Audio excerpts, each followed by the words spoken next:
महोदय, हम सभी इस बात के शिकार हो जाते हैं कि अपने दलगत स्वार्थ में आकर गलत काम कर बैठते हैं। कभी भाषा और कभी किसी प्रदेश के स्वार्थ में ऐसे प्रश्न उठते हैं कि जो हमारे राष्ट्र की एकता को कमज़ोर करते हैं। पैरा। अभी एक माननीय सदस्य ने यह प्रश्न उठाया और आरोप लगाया कि भारत सरकार कुछ प्रदेशों के साथ इंसाफ नहीं करती। भारत सरकार कुछ प्रदेशों के प्रति पक्षपातपूर्ण नीति अपनाती है।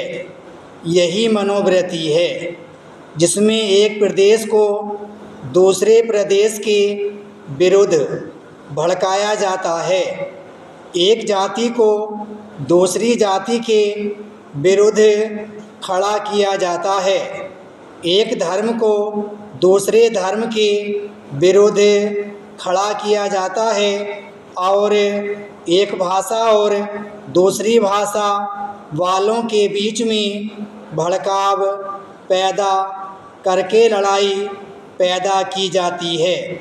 यही मनोवृत्ति है जिसको हमारे विरोधी दल के बहुत से लोग भड़काकर पैदा करते हैं। उनकी अपनी गलत नीतियों के कारण विशाल दृष्टिकोण नहीं होता है और वे ऐसे प्रश्नों को उभारकर अपना स्वार्थ सिद्ध करते हैं। स्पष्ट है कि ऐसे समस्त प्रश्नों का परिणाम हमेशा बुरा होता है। इसलिए मैं सभी राजनीतिक पार्टियों के नेताओं से अपील करना चाहूँगा कि जो प्रश्न हमारे देश के सामने हैं और जिन पर हम सबको चिंता हो रही है तथा जिनका हल निकालने की हम कोशिश कर रहे हैं, उन तमाम प्रश्नों के ऊपर हम ठंडे दिल से विचार करें। पैरा। श्री वाजपेयी ने एक अच्छी बात कही।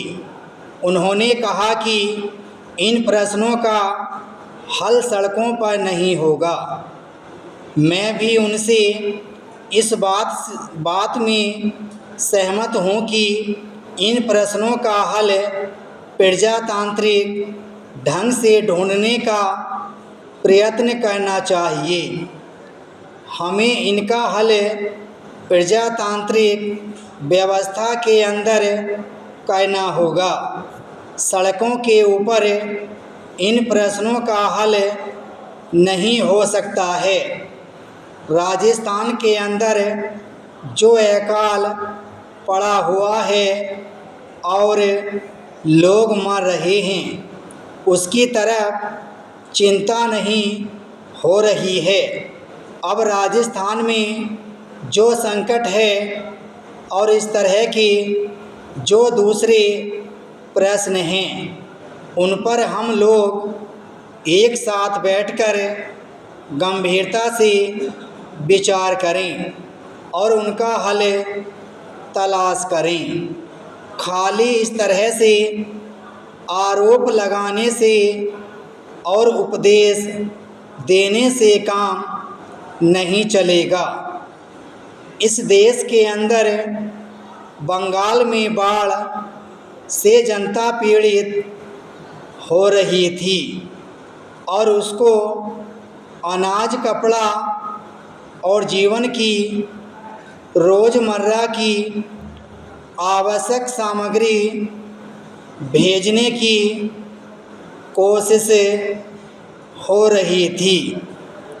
महोदय, यद्यपि योजना के अंतिम रूप पर यह औपचारिक बहस अब हो रही है, हमने योजना के प्रारूप के बारे में काफ़ी ब्यौरेवार विचार किया था। विराम स्टॉप।